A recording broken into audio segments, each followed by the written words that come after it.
ఎలా తెలుసుకున్నాం? 10 కిరణజన్య సంయోగక్రియ ఐజాక్ అసిమోవ్ అనువాదం డాక్టర్ వి. శ్రీనివాస చక్రవర్తి విజ్ఞాన ప్రచురణలు మంచి పుస్తకం. అధ్యాయం 1 ప్రాణవాయువు. మనం అందరం ఊపిరి తీసుకుంటాం. ఊపిరితిత్తుల నిండా గాలి నింపుకుని తిరిగి ఆ శ్వాసను బయటికి వదిలేస్తాం. మనం లోపలికి తీసుకున్న గాలిలో 5వ వంతు ప్రాణవాయువు ఆక్సిజన్ ఉంటుంది. ఆ ఆక్సిజన్ మన శరీరంలో కార్బన్, హైడ్రోజన్, ఉదజని ఉన్న పదార్థాలతో కలుస్తుంది. ఆక్సిజన్తో కలిసి కార్బన్ కాస్త కార్బన్ డయాక్సైడ్గా మారుతుంది. ఆక్సిజన్తో కలిసి హైడ్రోజన్ నీరు అవుతుంది. మనం శ్వాస బయటికి విడిచినప్పుడు లోనికి తీసుకున్న గాలిలో ఉన్న ఆక్సిజన్లో కొంత లోపిస్తుంది.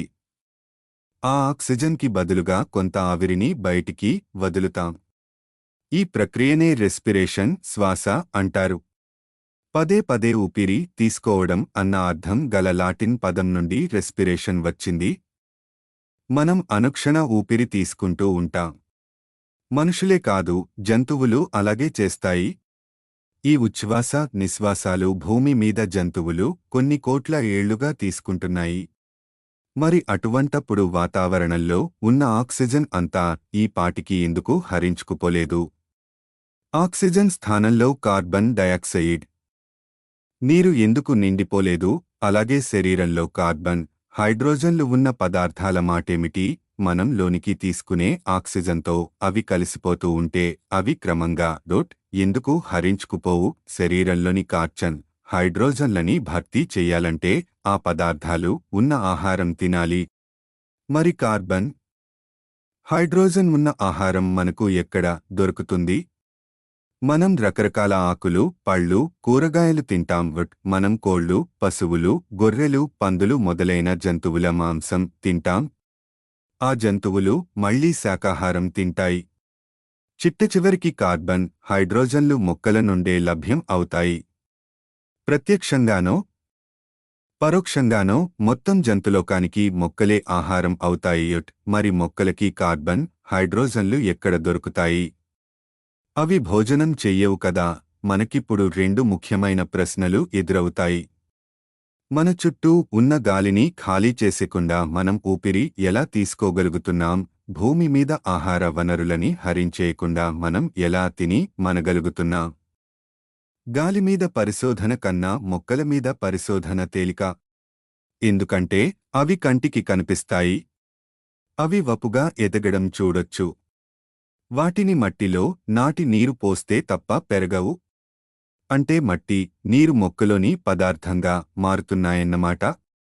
ఈ సంగతేంటో తేల్చుకుందామని 1643లో జాన్ బాప్టిస్టా హెల్మాంట్ 1577 నుంచి 1644 అనే బెల్జియన్ శాస్త్రవేత్త ఓ ప్రయోగం చేశాడు. ఓ పెద్ద తొట్టెలో మట్టి తీసుకుని దాని బరువు తూచి అందులో ఓ విల్లో మొక్కని నాటాడు. తను పోసే నీరు తప్ప మట్టిలోకి ఏమీ జొరబడకుండా మట్టిని కప్పి ఉంచాడు. ఆ చెట్టును అలా 5 ఏళ్లపాటు నీరు పోసి పెంచాడు. అప్పుడు ఆ చెట్టును వేళ్లతోపాటు పెకలించి వేళ్లకి అంటిన మట్టిని విదిలించి తిరిగి ఆ మట్టిని తొట్టెలోనే పోశాడు. విల్లో చెట్టు బరువు తూయగా 164 పౌండ్లు ఉందని తేలింది. కాని మట్టి బరువు మాత్రం 2 బెన్సులు మాత్రమే తగ్గింది. మొక్కలోని పదార్థంగా మారింది మట్టి కాదు, అందులో పోసిన నీరేనని నిర్ధారించాడు హెల్మాంట్. హెల్మాంట్ కాలం నాటికి వివిధ పదార్థాలలో వివిధ రకాల పరమాణువులు ఉంటాయని తెలియదు. నీటిలో హైడ్రోజన్, ఆక్సిజన్ పరమాణువులు మాత్రమే ఉంటాయని, మొక్కల్లో హైడ్రోజన్, ఆక్సిజన్, కార్బన్ పరమాణువులు కూడా ఉంటాయని హెల్మాంట్కి తెలీదు. హెల్మాంట్ పెంచిన చెట్టును పోషించింది కేవలం మట్టి, నీరు మాత్రమే కాదు, గాలి కూడా దాన్ని పోషించింది.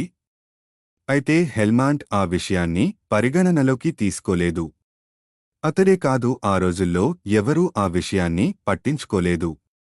చూడలేమని, తాకలేమని కాబోలు గాలిని నిర్లక్ష్యం చేస్తూ వచ్చారు. హెల్మాంట్ గాలిమీద కూడా పరిశోధనలు చేస్తూ వచ్చాడు. గాలిలో రకాలు ఉన్నాయని గుర్తించిన వారిలో మొట్టమొదటివాడు అతడు. వాయువులు అదృశ్యమైనవి కాబట్టి, అపురూపమైనవి కాబట్టి అవి ప్రాచీన గీకులు చెప్పిన కేయాన్ లాంటివి, అంటే కల్లోలితమైన, రూపరహితమైన తత్వాలు అయ్యుంటాయని ఊహించాడు హెల్మాంట్. ఈ కేయాస్ అనే పదాన్ని హెల్మాంట్ తన స్వభాషలో తనకి చేతనైనట్టు ఉద్ఘరించాడు. ఆ దెబ్బకి కేయాస్ కాస్త గ్యాస్గా మారింది. అందుకే ఇప్పటికీ మనం గాలిని, గాలిలాంటి పదార్థాలని గ్యాస్ అంటే వాయువులు అని పిలుస్తాం. కట్టెని కాల్చినప్పుడు పుట్టే వాయువుకి, మామూలు గాలికి మధ్య లేదా ఉందని గుర్తించాడు హెల్మాంట్. గాలిలో మండినట్టుగా మండే కర్ర నుండి పుట్టిన ఆ వాయువులో వస్తువులు మండవు. ఈ కొత్త వాయువు నీటిలో కరుగుతుంది. మామూలు గాలి కరగదు. హెల్మాంట్ పరిశీలించిన వాయువు ప్రస్తుతం మనం కార్బన్ డయాక్సైడ్ అని పిలిచే వాయువు. మొక్కల పెరుగుదలకి కార్బన్ డయాక్సైడ్ చాలా ముఖ్యం అన్న సంగతి హెల్మాంట్కి తెలీదు. తక్కిన శాస్త్రవేత్తలకి కూడా గాలి మీదకి గాలి మళ్ళింది. స్టెఫెన్ సేల్స్ 1677 నుంచి 1761 అనే బ్రిటిష్ శాస్త్రవేత్త వాయువులని చాలా క్షుణ్ణంగా పరిశోధించాడు. మొక్కల పెరుగుదలలో వాయువుల పాత్ర ఏమైనా ఉందా అని 1727లో ఆయనకి ఓ సందేహం కలిగింది. అయితే ఆ వాయువు ఏమై ఉంటుందో తెలుసుకోలేకపోయాడు. 1756లో జోసెఫ్ బ్లాక్ 1728 నుంచి 1799 అనే మరో బ్రిటిష్ శాస్త్రవేత్త కార్బన్ డయాక్సైడ్ను పరిశీలించాడు. అది సున్నం లైమ్తో కలిసి దాన్ని సున్నపురాయి లైమ్ స్టోన్ గా మార్చుతోందని తెలుసుకున్నాడు. అయితే మార్పు జరగడానికి లైమ్ని కార్బన్ డయాక్సైడ్తో ప్రత్యేకించి సంపస్మించనక్కర్లేదని తెలుసుకున్నాడు. ఊరికే గాల్లో పెడితే అది క్రమంగా మారుతుంది. అంటే మన చుట్టూ ఉండదే గాల్లోనే కార్బన్ డయాక్సైడ్ ఉందన్న మాట. ఎక్కువ లేకపోవచ్చు. కాస్ ఉండనైతే ఉంది. 1772లో డేనియల్ రూథర్ఫర్డ్ 1749 నుంచి 1819 అనే బ్రిటిష్ శాస్త్రవేత్త ఓ మండే కొవ్వొత్తిని ఓ మూసిన పాత్రలో ఉంచాడు. కాసేపు అయ్యాక కొవ్వొత్తి ఆరిపోయింది. మండే కొవ్వొత్తి కార్బన్ డయాక్సైడ్ను పుట్టిస్తుందని అప్పుడే అందరికీ తెలిసింది. ఈ ప్రయోగం బట్టి చూస్తే చుట్టూ ఉన్న గాలిని కొవ్వొత్తి తీసుకుని దాని స్థానంలో కార్బన్ డయాక్సైడ్ను భర్తీ చేసినట్టు అనిపించింది. అయితే కార్బన్ డయాక్సైడ్ కొన్ని రసాయనాలతో కలుస్తోంది. కొవ్వొత్తి మండిన పాత్రలో ఆ రసాయనాలను ఉంచినప్పుడు కార్బన్ డయాక్సైడ్ మాయమయ్యింది. పాత్రలో ఇంకా గాలి మిగిలి ఉంది గాని అందులో కొవ్వొత్తి మండలేదు. పాత్రలో మిగిలిన వాయువు కార్బన్ డయాక్సైడ్ కాదని, ఈ వాయువులో కూడా మంట నిలవదని రూథర్ఫర్డ్ నిర్ధారించాడు. తదనంతరం ఆ వాయువుకి నైట్రోజన్ నత్రజని అని పేరు పెట్టారు. తరువాత 1774లో జోసెఫ్ ప్రీ 1733 నుంచి 1804 అనే బ్రిటిష్ శాస్త్రవేత్త వస్తువులు ఉధృతంగా మండే ఓ వాయువును గాలి నుండి వెలికితీశాడు. మందంగా నిప్పులా రగులుతున్న ఓ వస్తువును ఆ వాయువులో పెడితే అది భగ్గుమంటుంది. ఆ వాయువుకే తదనంతరం ఆక్సిజన్ అన్న పేరు వచ్చింది. చినరికి 1775లో ఆంట్వాన్ లారెంట్ లెవోజియే 1743 నుంచి 1794 అనే ఫ్రెంచ్ శాస్త్రవేత్త అంతవరకు వచ్చిన ఫలితాలన్నీ కూర్చి సమస్యని పరిష్కరించాడు. గాలి రెండు వాయువుల మిశ్రమం అని అతడు చాటాడు. గాలిలో 4/5 వంతులు నైట్రోజన్, 1/5 ఆక్సిజన్ ఉంటుంది. గాలిలో వస్తువులు మండడానికి కారణం ఆక్సిజనే. మనుషుల, జంతువులకు ఊపిరి ఆక్సిజనే. గాలిలో కొంచెం కార్బన్ డయాక్సైడ్ కూడా ఉంటుంది. అది 1/300 వంతు మాత్రమే. లెవోజియే చెప్పిన దాని బట్టి చూస్తే మరి భూమి మీద మనుషుల, జంతువుల శ్వాస వల్ల మండే మంటల వల్ల ఆక్సిజన్ అంతా హరించుకుపోయి దాని స్థానే కార్బన్ డయాక్సైడ్ ఎందుకు నిండిపోవడం లేదు అన్న ప్రశ్న వస్తుంది. అదే జరిగితే శ్వాస గల జీవాలన్నీ చచ్చిపోతాయి. ఇక ఏదీ మండదు. కాని అలా జరగడం లేదు. గాలిలో బోలెడంత ఆక్సిజన్ ఉంటోంది. గాలిలో హరించుకుపోతున్న ఆక్సిజన్ని ఏదో వేగంగా భర్తీ చేస్తోంది. ఇంతకీ ఆ శక్తి ఏమిటి? ప్రీస్ట్లీ పరిశోధనల్లో ఆ సమస్యకి సమాధానం యొక్క తొలి సూచనలు కనిపించాయి. 1771లో ప్రీస్ట్లీ ఓ మూసిన పాత్రలో ఓ ఎలుకని ఉంచాడు. కొంతసేపటికి ఆ ఎలుక పాత్రలోని ఆక్సిజన్ అంతటినీ వాడేసి ఇక ఊపిరాడక చచ్చిపోయింది. అదే పరిస్థితుల్లో మరి మొక్కలు కూడా చచ్చిపోతాయా అని ప్రీస్ట్లీ ప్రయోగం చేశాడు. అదే పాత్రలో ఎలుకని తీసేసి ఓ పుదీనా రెమ్మని ఓ గ్లాసుడు నీళ్లలో పెట్టి ప్రవేశపెట్టాడు. మొక్క చావలేదు. అదే పాత్రలో కొన్ని నెలలపాటు లక్షణంగా పెరిగింది. అంతేకాదు ఆ కాలం తరువాత ఆ పాత్రలో మరో ఎలుకని ప్రవేశపెడితే అది ఆ ప్రాతలో హాయిగా దర్జాగా బతికింది. ఆ పాత్రలో కొవ్వొత్తి కూడా మండింది. ఏం జరుగుతోందో ప్రీస్ట్లీకి అర్థం కాలేదు. ఎందుకంటే అప్పటికీ ఇంకా ఆక్సిజన్ ఆవిష్కరణ జరగలేదు. అయితే గాలిలోని అంశాలేమిటో లెవోజియే విడమరిచి చెప్పాక అంతా తేటతెల్లమయ్యింది. గాలిలోని ఆక్సిజన్ని జంతువులు హరిస్తూ ఉంటే మొక్కలు దాన్ని తిరిగి ఎలాగో భర్తీ చేస్తున్నాయి. అంటే భూమి మీద వృక్షలోకం ఉన్నంతకాలం ఆక్సిజన్ ఎప్పటికీ హరించుకుపోదు. ఆ విషయం తెలుసుకున్న నాటి శాస్త్రవేత్తలు ఎంతో సంతోషించారు. కాని వేల ఎకరాల అటవీ సంపదని సాగునేల కోసం, కలప కోసం నాశనం చేస్తున్న ప్రస్తుత పరిస్థితుల్లో నేటి శాస్త్రవేత్తలు ఆ సంతోషంలో పాలు పంచుకో లేకపోతున్నారు.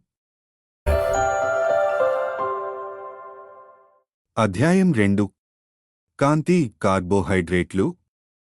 ఆక్సిజన్ మన శరీరంలోని పదార్థాలతో కలిసినప్పుడు కార్బన్ డయాక్సైడ్, నీటితో పాటు శక్తి కూడా పుడుతుంది.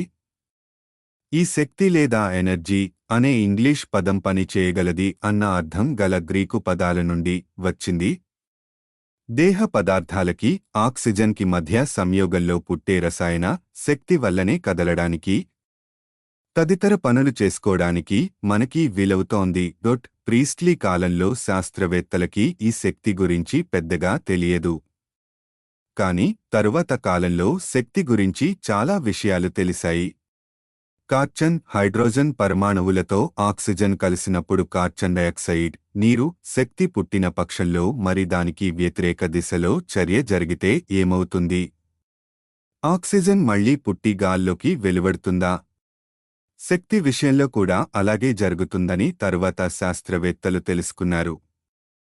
ఆక్సిజన్ ఉత్పన్నంలో మళ్లీ శక్తి వ్యయమవుతుంది. మరి మొక్కలు ఆక్సిజన్ని సృష్టిస్తున్నాయంటే అందుకు కావలసిన శక్తి ఎక్కడ్నుంచి వస్తోంది? జాన్ ఇంగెన్ హవుజ్ 1730–1799 అనే డచ్ శాస్త్రవేత్తకి దాని సమాధానం దొరికింది. మొక్కలు ఆక్సిజన్ని ఉత్పత్తి చేసే పద్ధతిని అతడు పరిశోధిస్తూ పోయాడు. కాంతి ఉన్న పరిస్థితుల్లోనే ఆ ఉత్పత్తి జరుగుతుందని 1779లో అతడు గమనించాడు. చీకట్లో మొక్కలు ఆక్సిజన్ని తయారు చెయ్యలేవు. సూర్యరశ్మిలో శక్తి ఉంటుంది. మొక్కలు ఆ శక్తిని వాడుకుని దాని సహాయంతో జంతువులకి ఆహారంగా పనికొచ్చే సంక్లిష్టమైన పదార్థాలని తయారు చెయ్యగలుగుతున్నాయి. సూర్యకాంతిలోని శక్తిని ఉపయోగించి మొక్కలు ఆక్సిజన్ని కూడా తయారు చెయ్యగలుగుతున్నాయి. మూలపదార్థాల నుండి సంక్లిష్ట పదార్థాలని నిర్మించే ప్రక్రియనే సంయోగం, సింథెసిస్ అంటారు. ఇది కూర్చు అన్న అర్థంగల గ్రీకు పదం నుండి వచ్చింది. ఈ కూర్చుకి కావలసిన శక్తి సూర్యకిరణాల నుండి వస్తోంది కాబట్టి దీనికి కిరణజన్య సంయోగక్రియ, ఫోటోసింథసిస్ అని పేరు. ఈ కిరణజన్య సంయోగక్రియ భూమి మీద జరిగే అతి ముఖ్యమైన జీవరసాయనిక చర్య. మనుషుల, జంతువుల జీవనానికి కావలసిన ఆహారం, ఆక్సిజన్ ఈ క్రియ నుండే పుడుతున్నాయి. అయితే నీటి నుండి హైడ్రోజన్, ఆక్సిజన్లు మాత్రమే వస్తాయి. మరి కార్బన్ ఎక్కడి నుండి వస్తోంది అన్న ప్రశ్న ఇంకా మిగిలిపోయింది. 1782లో జాన్ సెనెబియే 1742–1809 అనే స్విస్ శాస్త్రవేత్త గాలిలోని కార్బన్ డయాక్సైడే ఆధారం అయుంటుందని సూచించాడు. 1804లో నికోలాస్ ఎయోడోర్ ద సోసూర్ 1767 నుంచి 1845 అనే మరో స్విస్ శాస్త్రవేత్త హెల్మాండ్ చేసిన ప్రయోగాన్ని మళ్లీ చేసి చూశాడు. అయితే ఈసారి అతడు మొక్కకి నీటితో పాటు జాగ్రత్తగా కార్బన్ డయాక్సైడ్ని కూడా సరఫరా చేశాడు. ఈ పదార్థంలో ఒక్కొక్కటి ఎంతవరకు వాడబడిందో కొలిచాడు. కార్బన్ డయాక్సైడ్, నీరు కలిసి మొక్క పదార్థం తయారవుతోందని అతడు నిరూపించాడు. ఇంతవరకు మనం చూసిన దానికి ఇది తాత్పర్యం. మొక్కల్లో కార్బన్ డయాక్సైడ్, నీరు, సూర్యరశ్మి, ఆహారం, ఆక్సిజన్, కిరణజన్య సంయోగక్రియ. జంతువుల్లో ఆహారం, ఆక్సిజన్, కార్బన్ డయాక్సైడ్, నీరు, శక్తి, శ్వాస అంటే కిరణజన్య సంయోగక్రియ. శ్వాసలు పరస్పర వ్యతిరేక దిశల్లో సాగే ప్రక్రియలు అన్నమాట. ఈ వ్యవహారంలో కాంతి శక్తి రసాయనిక శక్తిగా మారుతోంది. కాంతి శక్తి హరించుకుపోతుంది గాని ఆహారం, ఆక్సిజన్లు కాదు. అయితే కాంతి శక్తి గురించి మనం బెంగ పెట్టుకోనక్కర్లేదు. సూర్యుడు కొన్ని కోట్ల ఏళ్లుగా మనకు కాంతిని ప్రసాదిస్తున్నాడు. మరి కొన్ని కోట్ల ఏళ్ల పాటు ప్రసాదించగలడు కూడా. కిరణజన్య సంయోగక్రియలోనూ శ్వాసలోనూ పాల్గొనే మూల పదార్థాలైన కార్బన్ డయాక్సైడ్, నీరు, ఆక్సిజన్లు చాలా సరళమైన పదార్థాలు. వాటిలో ఉన్నవి చాలా చిన్న అణువులే. ఆ అణువులు కొన్ని తమాణువుల సముదాయాలు. ఒక కార్బన్ డయాక్సైడ్ అణువులో ఒక కార్బన్ పరమాణువు, 2 ఆక్సిజన్ పరమాణువులు ఉంటాయా? ఒక నీటి అణువులో 2 హైడ్రోజన్ పరమాణువులు, 1 ఆక్సిజన్ అణువు ఉంటుంది. ఒక ఆక్సిజన్ అణువులో 2 ఆక్సిజన్ పరమాణువులు ఉంటాయి. అయితే ఆహారంలోనూ జీవరాశుల శరీరాలకి చెందిన పదార్థాలలోనూ చాలా సంక్లిష్టమైన అణువులు ఉంటాయి.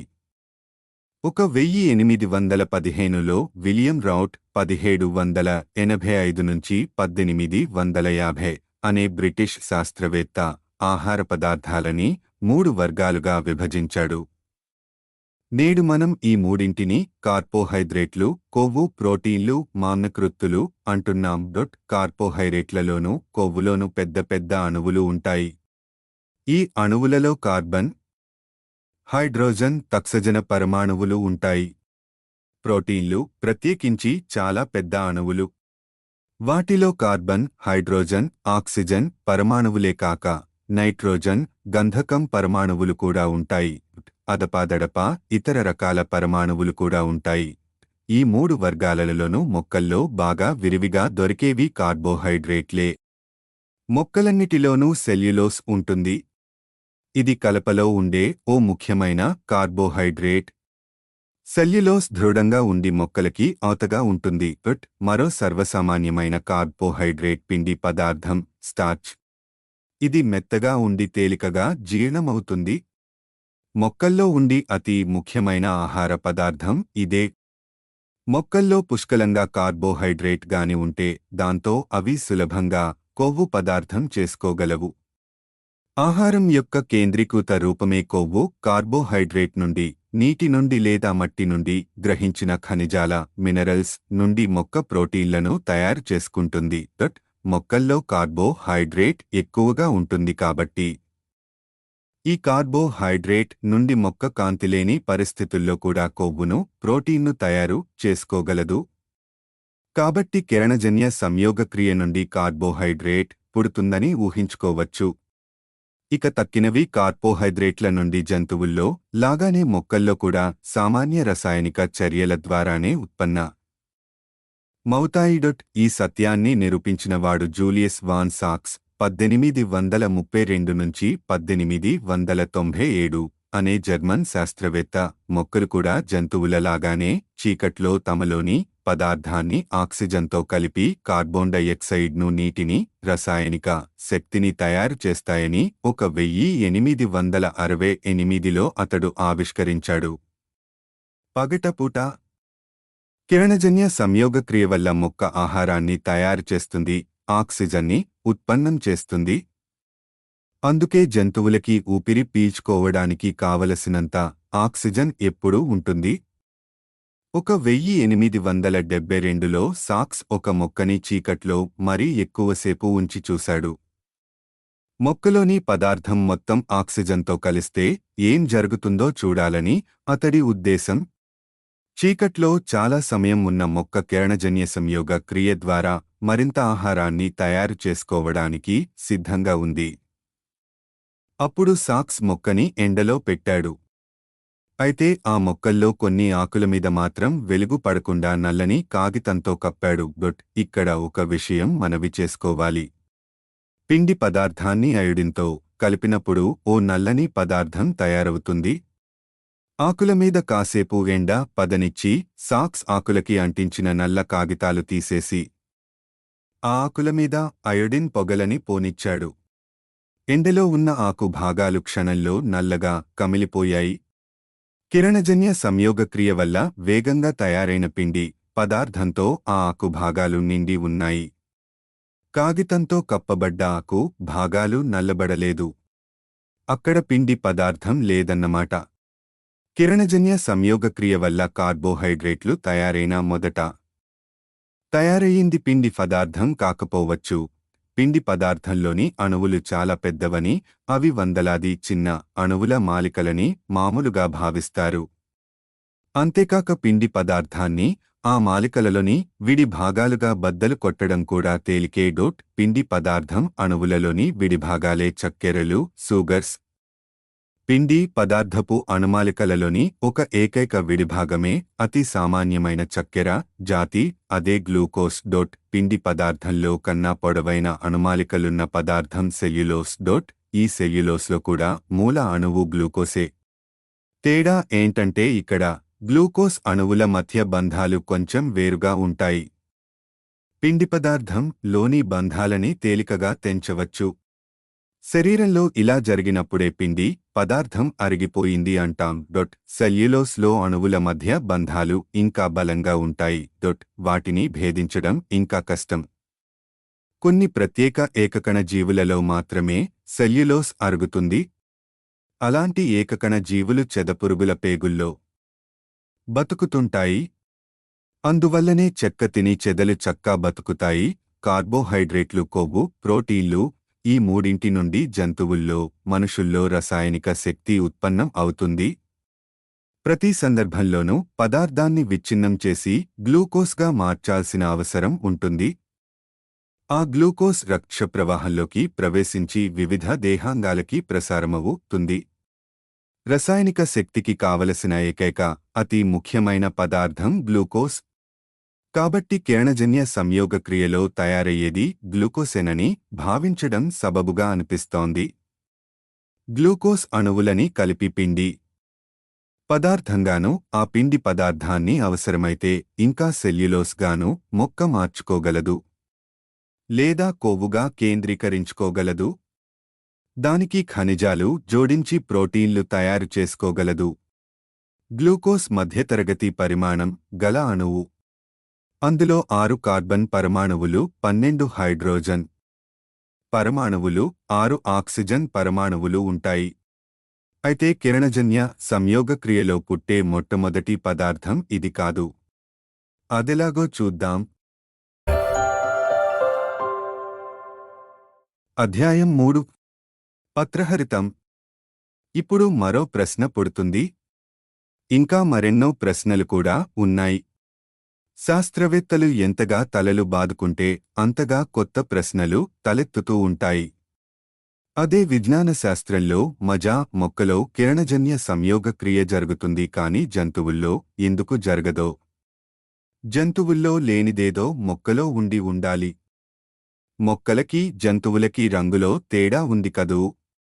మొక్కలు సామాన్యంగా పచ్చగా ఉంటాయి, లేదా అధిక భాగం పచ్చగా ఉంటాయి. పూర్తిగా పచ్చని జంతువులు చాలా తక్కువ. పచ్చని రెక్కలున్న పక్షులు ఉంటాయి. కాని ఆ పచ్చదనాన్నిచ్చే రసాయనాలు, ఆకుపచ్చదనంలో ఉన్న రసాయనాలు వేరు. మొక్కలు నిజంగా పచ్చగా ఉండాల్సిన అవసరం ఉందా? ఎన్నో విధాలుగా మొక్కల్లా కనిపించే కొన్ని జీవరాశులు ఉన్నాయి. రూపంలో, రసాయనాల కూర్చులో వాటికి మొక్కలకి మధ్య ఎన్నో పోలికలు ఉంటాయి. కాని ఈ మొక్కలు పచ్చగా ఉండవు. వాటికి ఉదాహరణ కుక్కగొడుగులు. పచ్చగా ఉండని ఈ మొక్కల్లో కిరణజన్య సంయోగక్రియ జరగదు. పచ్చని మొక్కల్లో కూడా పచ్చని భాగాలలోనే కిరణజన్య సంయోగక్రియ జరుగుతుంది. ఒక చెట్టునే తీసుకుంటే దాని వేళ్లలోనూ, బెరడులోనూ, కొమ్మల్లోనూ, రెమ్మల్లోనూ కిరణజన్య సంయోగక్రియ జరగదు. ఒక్క ఆకుల్లోనే జరుగుతుంది. 1817లో పియర్ జోసెఫ్ పెల్ట్యే 1788 నుంచి 1842, జోసెఫ్ బేనేమ్ కవాంతు 1795 నుంచి 1877 అనే ఇద్దరు ఫ్రెంచ్ శాస్త్రవేత్తలు మొక్కల్లోని ఈ పచ్చని పదార్థాన్ని వెలికితీశారు. దానికి క్లోరోఫిల్, పత్రహరితం అని పేరు పెట్టారు. అది పచ్చటి ఆకు అన్న అర్థంగల గ్రీకు పదాల నుండి వచ్చింది. అయితే ఈ పత్రహరితం అణువు చాలా సంక్లిష్టమైనది. ఇంచుమించు 100 సంవత్సరాల పాటు శాస్త్రవేత్తలకి దాని గురించి పెద్దగా అర్థం కాలేదు. జంతువుల్లో లేనిది మొక్కల్లో ఉండి కిరణజన్య సంయోగక్రియకి మూల కారకమైన పదార్థం ఇదేనని వారికి తెలుసు. అందుకే ఎంతో శ్రమించారు. కానీ ఫలితం లేకపోయింది. చివరికి 1906లో చిక్కుముడి విడసాగింది. రిచర్డ్ విల్స్టాటర్ 1872 నుంచి 1942 అనే జర్మన్ శాస్త్రవేత్త పరిశోధనల్లో కొన్ని సంగతులు తెలిసాయి. పత్రహరితాన్ని శుద్ధీకరించి దాన్ని క్షుణ్ణంగా శోధించిన వారిలో ఇతడు ప్రథముడు. ఇది ఏకైక పదార్థం కాదని, చాలా సారూప్యం గల అణువులు ఉన్న 2 పదార్థాల సముదాయం అని అతడు కనుగొన్నాడు. వాటిలో ఒకదాన్ని పత్రహరితం అన్నాడు.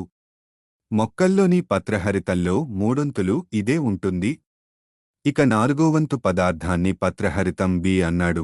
విల్స్టాటర్ ఆ తరువాత పత్రహరితంలో ఉండే వివిధ రకాల పరమాణువులని పరిశీలించాడు. కార్బన్, హైడ్రోజన్, ఆక్సిజన్, నైట్రోజన్ పరమాణువులు ఉన్నాయని గమనించాడు. ఇందులో పెద్ద ఆశ్చర్యం లేదు. ఎందుకంటే మొక్కల్లో ఇంచుమించు ప్రతి భాగంలోనూ కార్బన్, హైడ్రోజన్, ఆక్సిజన్లు ఉంటాయి. చాలా చోట్ల నైట్రోజన్ పరమాణువులు కూడా ఉంటాయి. అయితే మెగ్నీషియం పరమాణువులు కూడా ఉన్నట్టు తెలిసింది. ఇది ఆశ్చర్యమే. జీవరాశుల్లోని పదార్థాల్లో మెగ్నీషియం ఉన్నట్టుగా తేలిన మొదటి పదార్థం పత్రహరితం. పత్రహరితం అణువులో 55 కార్బన్ పరమాణువులు, 72 హైడ్రోజన్ పరమాణువులు, 5 ఆక్సిజన్ పరమాణువులు, 1 మెగ్నీషియం పరమాణువు ఉన్నాయని నిరూపించాడు విల్స్టాటర్. పత్రహరితం బిలో కూడా ఇంచుమించు అన్నే పరమాణువులు ఉన్నాయి గాని అందులో 71 హైడ్రోజన్, 6 ఆక్సిజన్ పరమాణువులు ఉన్నాయి. అయితే విల్స్టాటర్ ఆ పరమాణువుల విన్యాసం ఎలా ఉంటుందో ఖచ్చితంగా తెలుసుకోలేకపోయాడు. అయితే ఆ అణువులో కొన్ని చిన్న వలయాలు ఉంటాయని, ఒక్కో వలయంలో 6 కార్బన్ పరమాణువులు, 1 నైట్రోజన్ పరమాణువు ఉన్నాయని మాత్రం తెలుసుకున్నాడు. అలాంటి వలయాన్ని పైరోల్ వలయం అంటారు. తన కృషికి 1915లో రసాయనిక శాస్త్రంలో నోబెల్ బహుమతిని అందుకున్నాడు విల్స్టాటర్. విల్స్టాటర్ కృషిని హన్స్ ఫిషర్ 1881 నుంచి 1945 అనే జర్మన్ శాస్త్రవేత్త కొనసాగించాడు. 4 పైరోల్ వలయాలని ఇంకా పెద్ద పార్థిరన్ వలయంలో అమర్చవచ్చని నిరూపించాడు.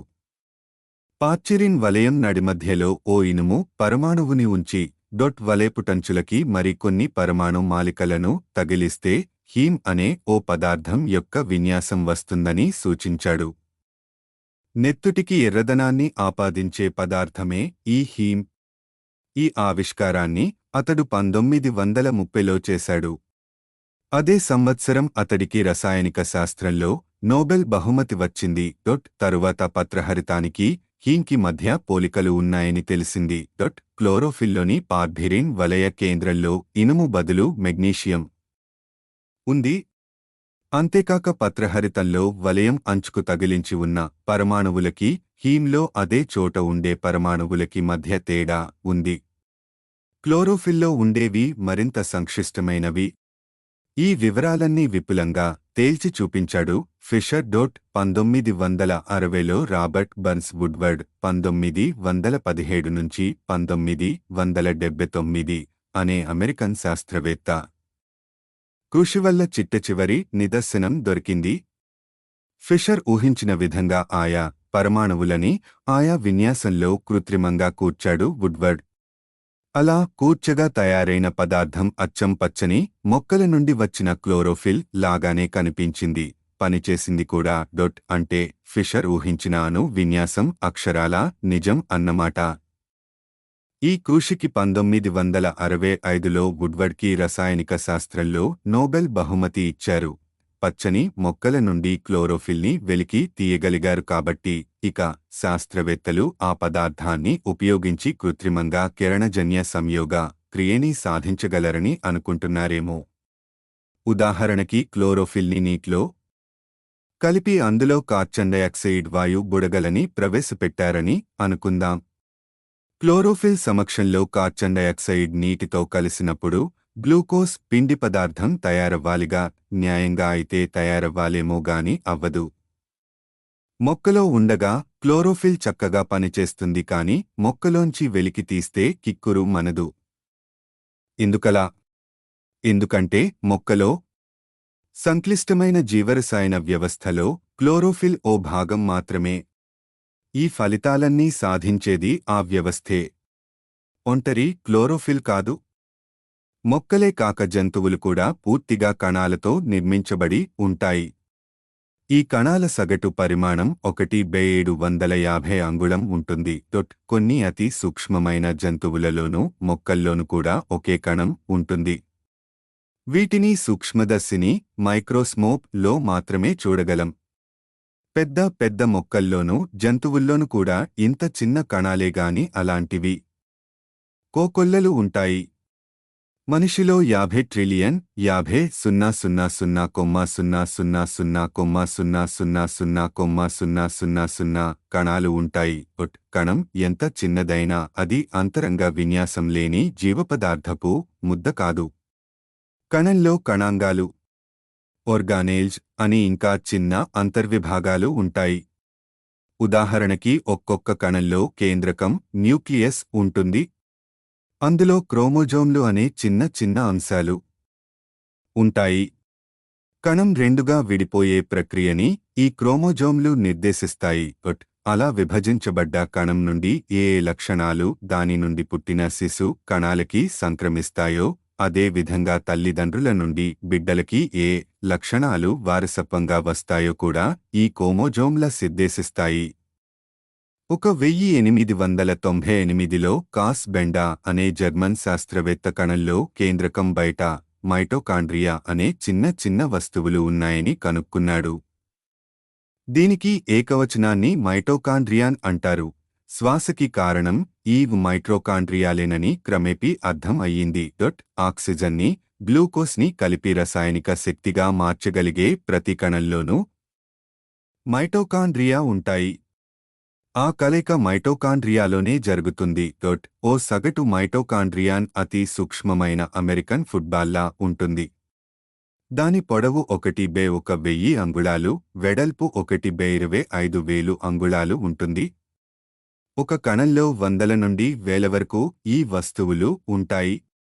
1930లలో శాస్త్రవేత్తలు ఎలక్ట్రాన్ మైక్రోస్కోప్ని కనుక్కున్నారు. మామూలు సూక్ష్మదర్శినిలో కనిపించని అతి చిన్న వస్తువులు కూడా ఈ ఎలక్ట్రాన్ మైక్రోస్కోప్లో కనిపిస్తాయి. మైటోకాండ్రియాలో కూడా సంక్లిష్టమైన అంతరంగ విన్యాసం ఉందని అప్పుడు తెలిసింది. అందులో ఎంజైమ్లు అనే ప్రత్యేకమైన ప్రోటీన్లు తీరుగా అమర్చి ఉన్నాయి. ఒక్కో ఎంజైమ్ ఒక ప్రత్యేకమైన రసాయనిక చర్య ముందుకి సాగడానికి దోహదం చేస్తుంది. అవన్నీ కలిసి పనిచేస్తూ వరుస క్రమంలో ఎన్నో చర్యలు క్రమబద్ధంగా జరిగేట్టు చూస్తాయి. ఆ చర్యలకి పరాకాష్ఠగా గ్లూకోజ్, ఆక్సిజన్ల కలయిక చేత రసాయనిక శక్తి పుడుతుంది. మరి వృక్ష కణంలోనూ జంతు కణంలోనూ కూడా శ్వాసకి కారణభూతంగా ఉండే కణాంగాలు అంటే మైటోకాండ్రియా ఉన్నప్పుడు కేవలం మొక్కల్లో మాత్రమే కిరణజన్య సంయోగ క్రియకి ఆధారభూతంగా ఉండే కణాంగాలు ఏమైనా ఉన్నాయా? తప్పకుండా ఉన్నాయి. కిరణజన్య సంయోగ క్రియ నుండి పిండి పదార్థం పుడుతుంది అని కనుక్కున్న జూలియస్ వాన్ సాక్స్ 1883లో ఒక ముఖ్యమైన విషయాన్ని కనుక్కున్నాడు. వృక్షకణంలో పత్రహరిత కణం అంతా వ్యాపించి ఉండదు. కణంలో ఉండే కొన్ని ప్రత్యేక కణాంగాలలో మాత్రమే ఉంటుంది. ఆ కణాంగాలనే క్లోరోప్లాస్ట్లు అంటారు. ఈ క్లోరోప్లాస్ట్ మైటోకాండ్రియాన్ కన్నా 2-3 రెట్లు పెద్దదిగా ఉంటుంది. దీని అంతరంగ విన్యాసం మైటోకాండ్రియాన్ కన్నా చాలా సంక్లిష్టంగా ఉంటుంది. ఎలక్ట్రాన్ మైక్రోస్కోప్లో చూస్తే ఈ క్లోరోప్లాస్ట్లో కూడా చిన్న చిన్న విభాగాలు ఉంటాయని, ఒక్కో విభాగంలోనూ 250 నుంచి 800 వరకు క్లోరోఫిల్లు ఉంటాయని తెలిసింది. వివిధ చర్యలకి ప్రోద్బలాన్నిచ్చే ఎన్నో ఎంజైమ్లు కూడా ఉన్నాయి. అందుకనే ఒక్క ఒంటరి క్లోరోఫిల్ అణువు ద్వారా కిరణజన్య సంయోగ క్రియ సాధ్యపడదు.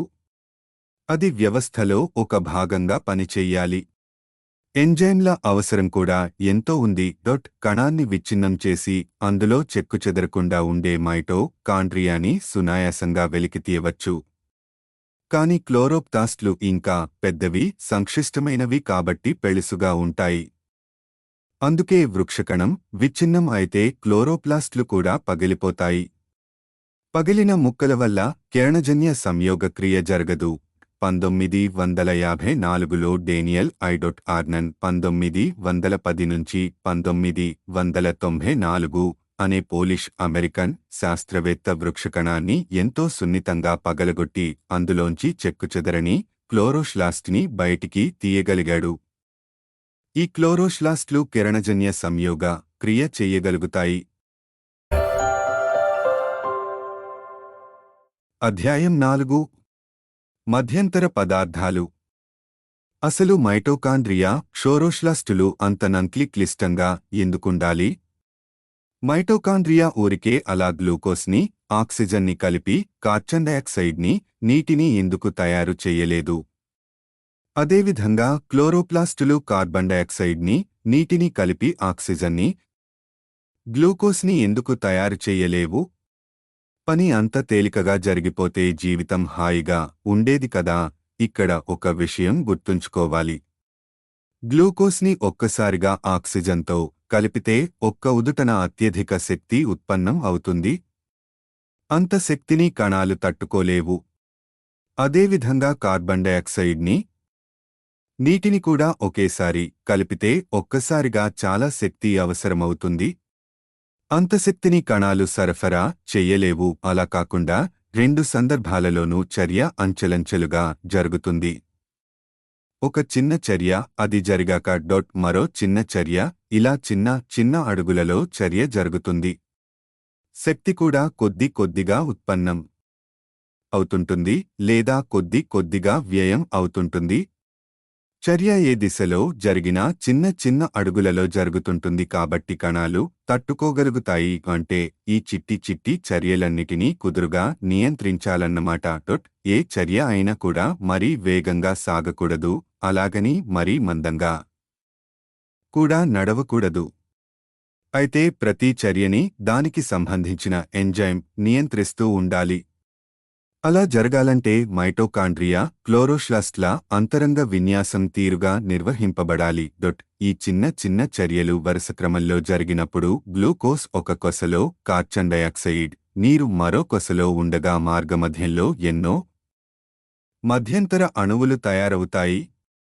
ఈ అణువులనే మధ్యంతర పదార్థాలు అంటారు. ఇవి చిన్న చిన్న మోతాదుల్లోనే ఉత్పన్నం అవుతాయి. అవి ఒక మెట్టులో ఉత్పన్నమై తదుపరి మెట్టులో ఇంచుమించు పూర్తిగా హరించబడతాయి. 1905లో ఆర్థర్ హార్టెన్, 1865 నుంచి 1940 అనే బ్రిటిష్ శాస్త్రవేత్త కణాలలో గ్లూకోజ్ ఆల్కహాల్గాను, కార్బన్ డయాక్సైడ్గాను ఎలా విచ్ఛిన్నం అవుతుందో పరిశోధించసాగాడు. ఈ చర్యలో ఆక్సిజన్ ప్రమేయం లేదు. ఇది శ్వాస కన్నా సరళమైన చర్య, కానీ శ్వాసకి చాలా సన్నిహితమైన చర్య. ఇది చిన్న చిన్న అడుగులలో జరుగుతుంది. కణాలు తేలుతున్న జలంలోంచి కార్బన్ డయాక్సైడ్ బుడగలు బుడబుడమని పైకి రావడమే గ్లూకోజ్ విచ్ఛిన్నం అవుతోంది అన్నదానికి నిదర్శనం. కాసేపయ్యాక ఆ బుడబుడ శబ్దం ఆగిపోతుంది. కణాలు ఇంకా సజీవంగానే ఉన్నాయి. బోలెడంత గ్లూకోజ్ కూడా మిగిలి ఉంది. మరి బుడగలు ఎందుకు ఆగిపోయాయి?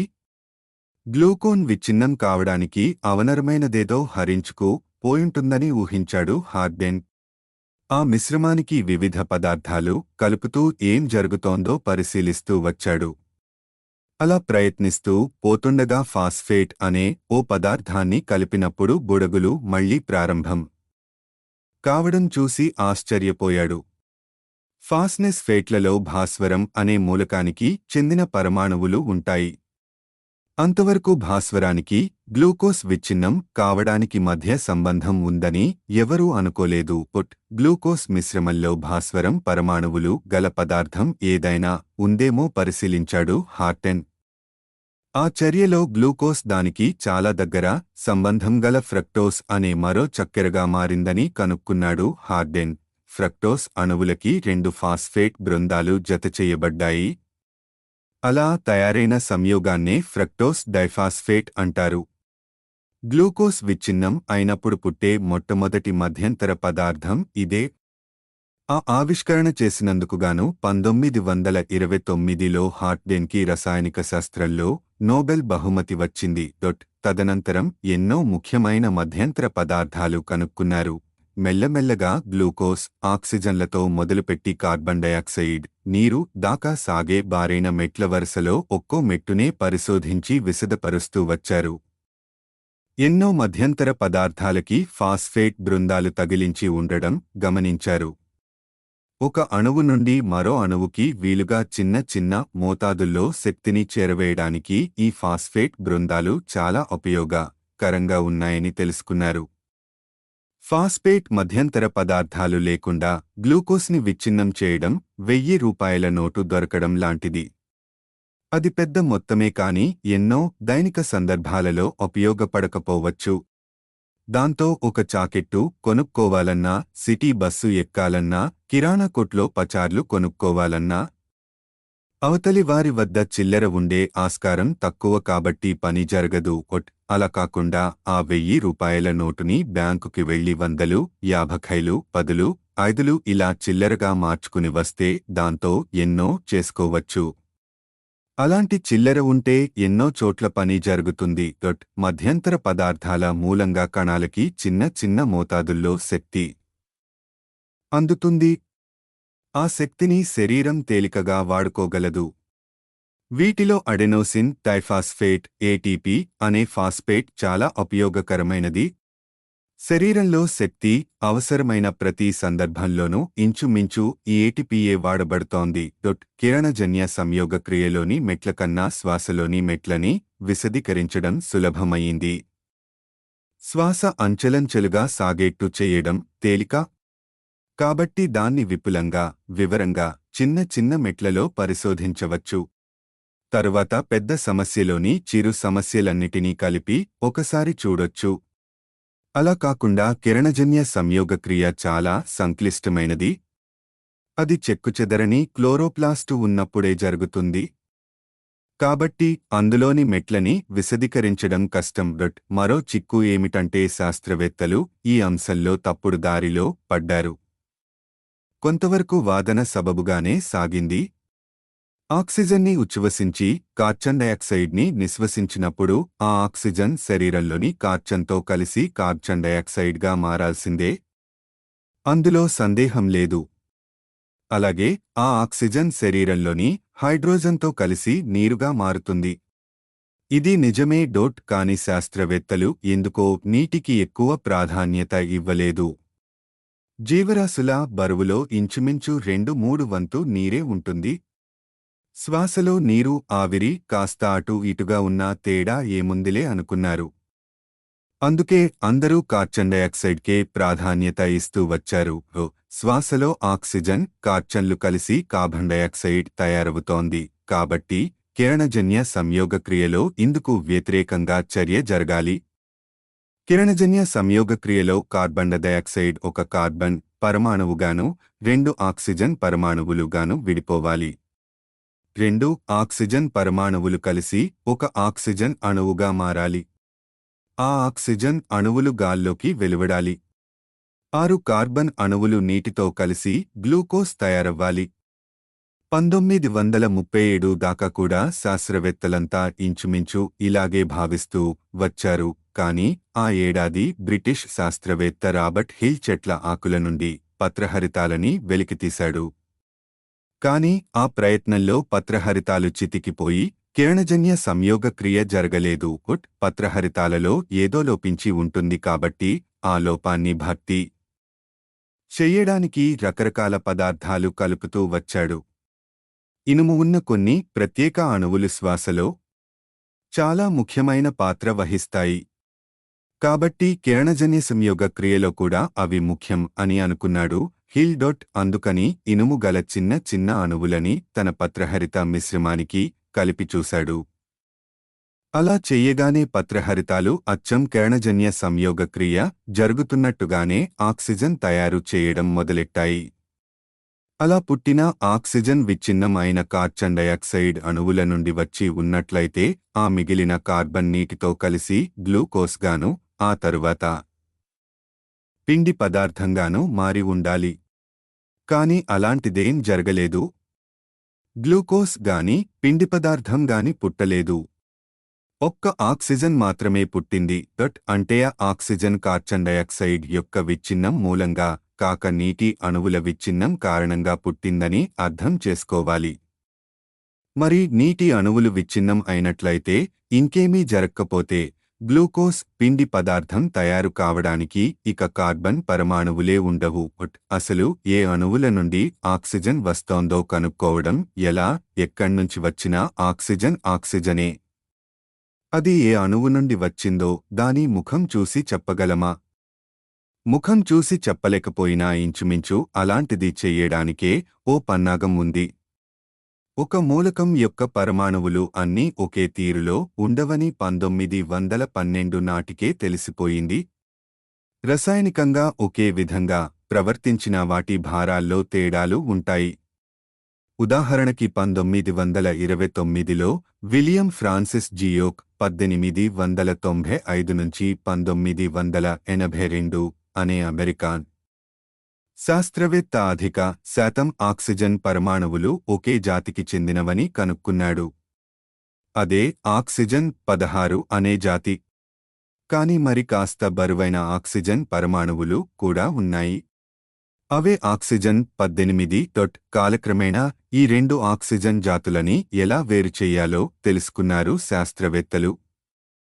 బోలెడంత ఆక్సిజన్ 18 అణువులు కలిసిన నీటిని తయారు చేయడం నేర్చుకున్నారు. 1941లో మార్టిన్ డేవిడ్ షామెన్ 1913 నుంచి 2002 వరకు అనే ఓ కెనేడియన్ అమెరికన్ శాస్త్రవేత్త కిరణజన్య సంయోగ క్రియ జరుపుతున్న మొక్కలకి హెచ్చు స్థాయిలో ఆక్సిజన్ 18 కలిసిన నీరు పోశాడు. ఈ మొక్కలకి అధిక శాతం ఆక్సిజన్ 16 గల ఆక్సిజన్ 18 ఇంచుమించుగా లేని మామూలు కార్బన్ డయాక్సైడ్తో సంపర్మింపచేశాడు. ఆ తరువాత అలాంటి మొక్కల నుండి పుట్టిన ఆక్సిజన్ని కామెన్ పరిశీలించాడు. ఆ ఆక్సిజన్ అంతా ఆక్సిజన్ 16 మాత్రమే అయ్యుంటే అది కార్బన్ డయాక్సైడ్ నుండే వచ్చి ఉండాలి. అలా కాకుండా హెచ్చు మోతాదులో ఆక్సిజన్ 18 ఉన్నట్లయితే అది నీటి నుండే వచ్చి ఉండాలి. అలా పుట్టిన ఆక్సిజన్లో ఎక్కువగా ఆక్సిజన్ 18 ఉన్నట్టు తేలింది. అంటే అది నీటి నుండి వచ్చింది అన్నమాట. దాంతో విషయం తేటతెల్లంగా తేలిపోయింది. కిరణజన్య సంయోగ క్రియలో ఏం జరుగుతోందంటే కాంతి శక్తిని మొక్క వాడుకుని నీటిని హైడ్రోజన్ ఆక్సిజన్ పరమాణువులుగా బద్దలు కొడుతోంది. అప్పుడు పత్రహరితం చెక్కుచెదరకుండా ఉంటే అందులో ఉండాల్సిన ఎంజైమ్లు అన్నీ ఉంటే హైడ్రోజన్ కార్బన్ డయాక్సైడ్లతో కలిసి గ్లూకోస్ పిండి పదార్థం తయారవుతుంది. మిగిలిన ఆక్సిజన్ గాల్లో కలిసిపోతుంది. నీటి అణువు విచ్ఛిన్నం అయిన తరువాత ఏం జరుగుతోందో శాస్త్రవేత్తలకి ఇంకా బాగా అర్థం కాలేదు. ఫాస్ఫేట్లు ఉన్న అణువుల పాత్ర ఉందని వాళ్లకి నిశ్చయంగా తెలుసు. కాని ఇంతకీ ఆ అణువులు ఏమిటో తెలుసుకోవడం ఎలా? ఆక్సిజన్ 18తో చిక్కు ఏంటంటే దాన్ని వేరుచేసి గుర్తుపట్టడానికి చాలా సమయం పడుతుంది. మరి కిరణజన్య సంయోగక్రియలో పుట్టే మధ్యంతర పదార్థాలు ఇట్టే తయారై ఇట్టే మాయం అయిపోతాయి. అంతేకాక తగినంత ఆక్సిజన్ 18ని వెలికితీయాలంటే మధ్యంతర పదార్థాలు చాలా హెచ్చు మోతాదుల్లో ఉండాలి. కాని మధ్యంతర పదార్థాలు అతి సూక్ష్మమైన మోతాదుల్లోనే ఉత్పన్నం అవుతాయి.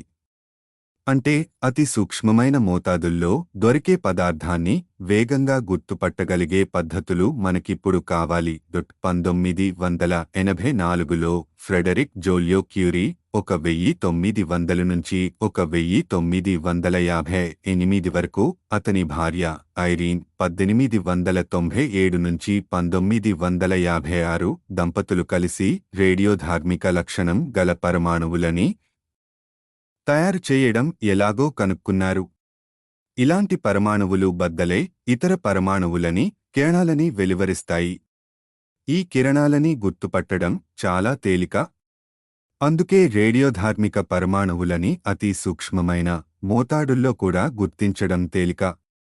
ఈ కృషికి గుర్తింపుగా 1935లో జోల్యో క్యూరీ దంపతులకి రసాయనిక శాస్త్ర నోబెల్ పురస్కారం లభించింది. ఆక్సిజన్, హైడ్రోజన్ పరమాణువులకి కూడా రేడియోధార్మిక రూపాంతరాలు ఉన్నాయి. కాని అవి నిమిషాలలో విచ్ఛిన్నమై మాయం అయిపోతాయి.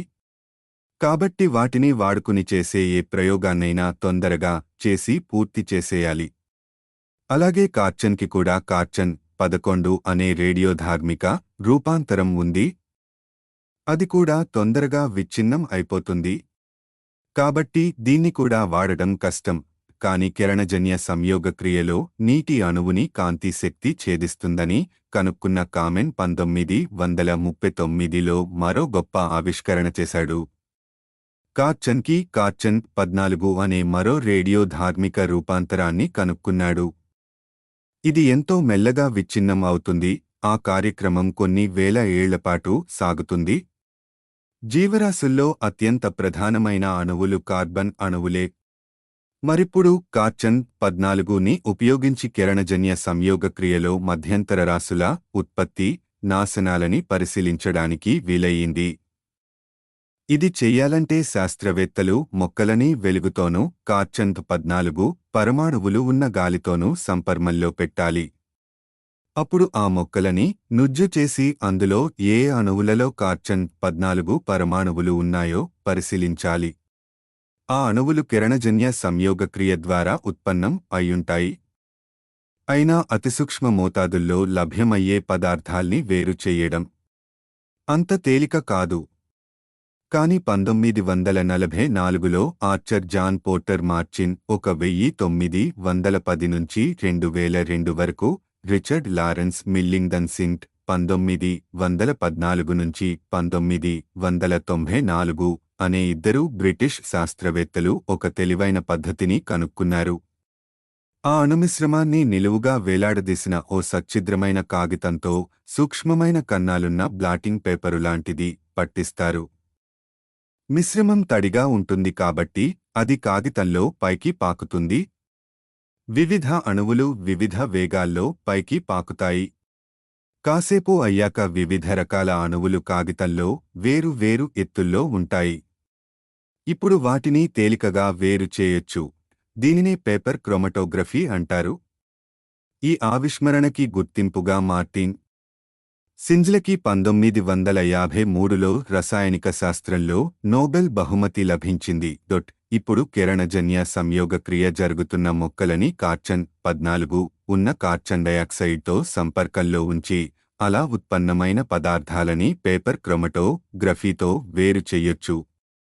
అప్పుడు శాస్త్రవేత్తలు అలా వేరుపడ్డ అణువులలో ఎందులో కార్చన్ 14 ఉందో తేలికగా గుర్తుపట్టగలరు. పైగా కార్చన్ చాలాసేపు స్థిరంగా ఉంటుంది కాబట్టి ఒక కొండగుర్తులా పనిచేస్తున్న కార్చన్ 14 ఉన్న అణువులని శాస్త్రవేత్తలు తేలికగా పట్టుకోగలరు.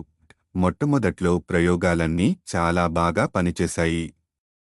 మొక్క నుజ్జు నుండి ఏర్పడ్డ సంక్లిష్ట మిశ్రమం పేపర్ క్రోమటోగ్రాఫ్ చేత వేరు చేయబడింది.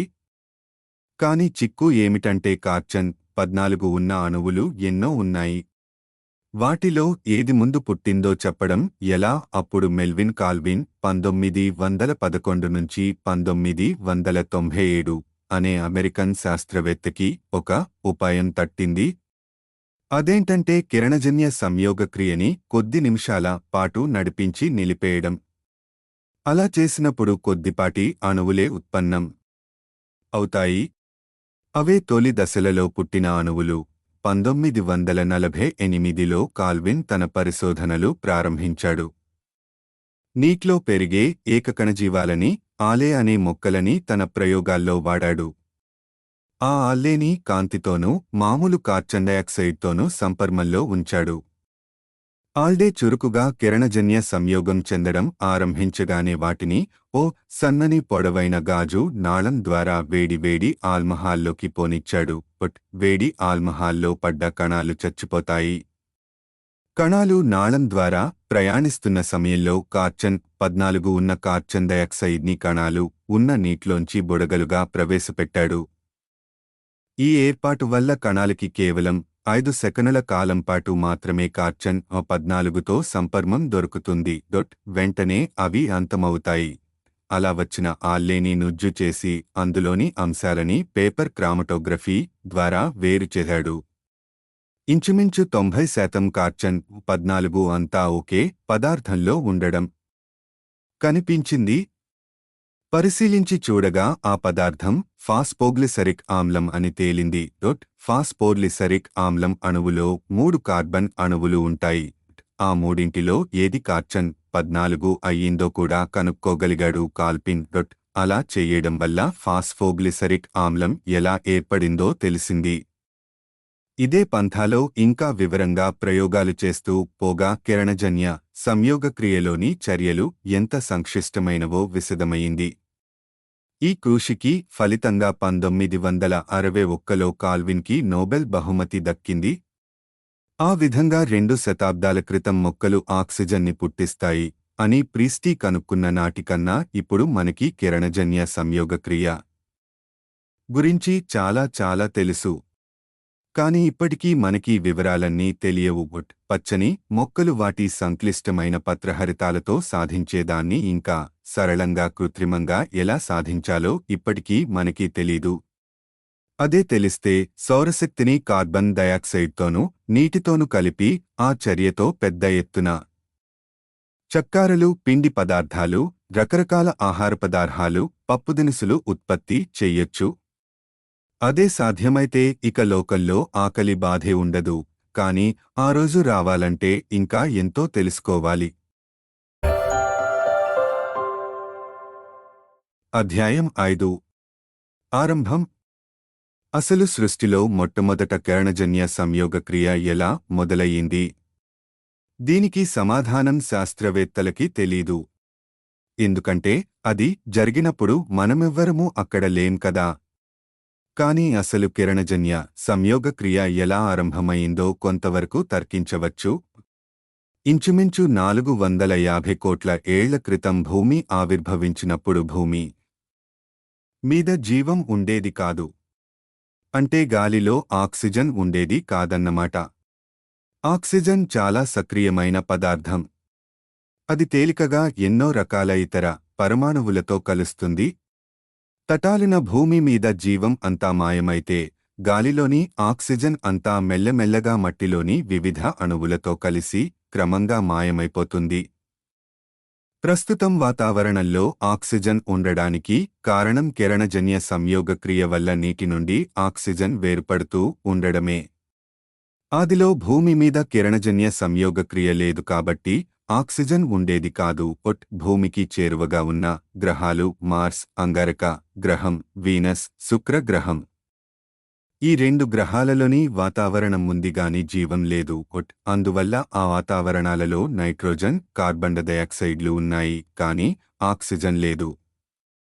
బహుశా భూమి మీద కూడా తొలి రోజుల్లో గాలిలో నైట్రోజన్, కార్బన్ డయాక్సైడ్లే ఉండేవేమో. వీనస్ మరీ వేడిగా ఉంటుంది, మార్స్ మరీ చల్లగా ఉంటుంది కాబట్టి ద్రవ్య రూపంలో నీరు వాటిమీద నిలవదు.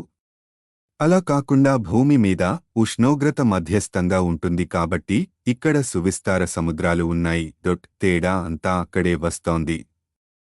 సముద్రాల కారణంగా భూమి వాతావరణంలో మొదట్నుంచి కూడా తేమ బాగా ఉంటుంది. అది కాకుండా మీథేన్, అమోనియా వంటి వాయువులు కూడా తొలిదశల నుండి ఉండేవి. మీథేన్ అణువులో ఒక కార్బన్ పరమాణువు, 4 హైడ్రోజన్ పరమాణువులు ఉంటాయి. అమోనియా అణువులో ఒక నైట్రోజన్ పరమాణువు, 3 హైడ్రోజన్ పరమాణువులు ఉంటాయి. నైట్రోజన్, కార్బన్ డయాక్సైడ్, నీరు, మీథేన్, అమోనియా ఇవన్నీ కూడా చిన్న అణువులు గల పదార్థాలు. తగినంత శక్తి లభ్యమైతే ఈ పదార్థాలు వివిధ విన్యాసాలలో కలిసి పెద్ద పెద్ద అణువులు ఏర్పడతాయి. భూమి మీద తొలిదశలలో మెరుపుల నుండి, అగ్నిపర్వతాల నుండి పుష్కలంగా శక్తి ప్రవహిస్తూ ఉంటుంది. వీటన్నిటికన్నా ముఖ్యంగా సూర్యకాంతిలోని అత్యంత శక్తివంతమైన అతినీల లోహిత కాంతి సమృద్ధిగా ఉంటుంది.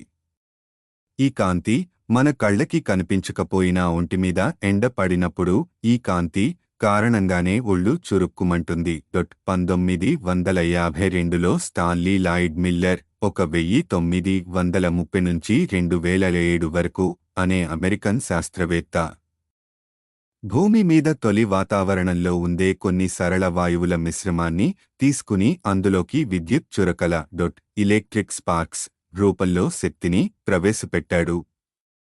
ఓ వారం తరువాత పోయి చూడగా ఆ మిశ్రమంలో చిన్న అణువులు పెద్ద అణువులుగా సంయోగం చెందడం కనిపించింది. ఆ తరువాత ఇతరులు కూడా అదే విధంగా ప్రయోగాలు చేసి చూడగా మరిన్ని ఆసక్తికరమైన అణువులు ఏర్పడినట్టు తెలిసింది. ఈ అణువులలో అమినోయాసిడ్లు కూడా ఉన్నాయి. ఈ అమినోయాసిడ్లే మాలికలుగా కలిసి ప్రోటీన్లుగా ఏర్పడతాయి. ఇవిగాక పలు న్యూక్లియోటైడ్లు కూడా ఏర్పడ్డాయి. ఇవి కలిసి న్యూక్లిక్ యాసిడ్ అణువులుగా మారతాయి. ఈ విధంగానే పార్ఫిరిన్ వలయాలు రూపొంది ఉండవచ్చు. ఈ పదార్థాలన్నీ చాలా ముఖ్యమైనవే. ఎందుకంటే జీవరాశులలో రసాయనిక చర్యలని నియంత్రించే ఎంజైమ్లు ప్రోటీన్లే. అదేవిధంగా కణ విభజనని, జీవలక్షణాల అనువంశిక ప్రసారాన్ని నియంత్రించేది న్యూక్లిక్ యాసిడ్లే. శ్వాసక్రియలోనూ కిరణజన్య సంయోగక్రియలోనూ ముఖ్య పాత్ర ధరించే అణువుల్లో పార్ఫిరిన్ వలయాలు ప్రధాన భాగాలు. సిడ్నీ వాల్టర్ ఫాక్స్ 1912 నుంచి 1998 అనే అమెరికన్ శాస్త్రవేత్త అమినో యాసిడ్లని వెచ్చచేస్తే అవి చిన్న చిన్న ప్రోటీన్ల వంటి అణువులుగా మారతాయి అని కనుక్కున్నాడు. ఇవి కలిసి చిన్న చిన్న గోళాకార రాసులుగా ఏర్పడతాయి. ఆ రాసులు చూడడానికి కణాల మాదిరిగానే ఉంటాయి. కాబట్టి మొదట భూమి మీద అలాంటి ప్రోటీన్ కణాలు ఏర్పడి ఉంటాయని ఊహించుకోవచ్చు. అతినీలలోహిత కాంతి ప్రభావంచేత చిన్న చిన్న అణువులు కలిసి అలా ఏర్పడి ఉండవచ్చు. వాటిలో హెచ్చుతగ్గులుగా జీవలక్షణాలు కొట్టొచ్చినట్టు కనిపించి ఉండవచ్చు. జీవలక్షణం హెచ్చుగా ఉన్న అణువులు జీవలక్షణం తక్కువగా ఉన్న అణువులని భక్షిస్తూ ఉండవచ్చు.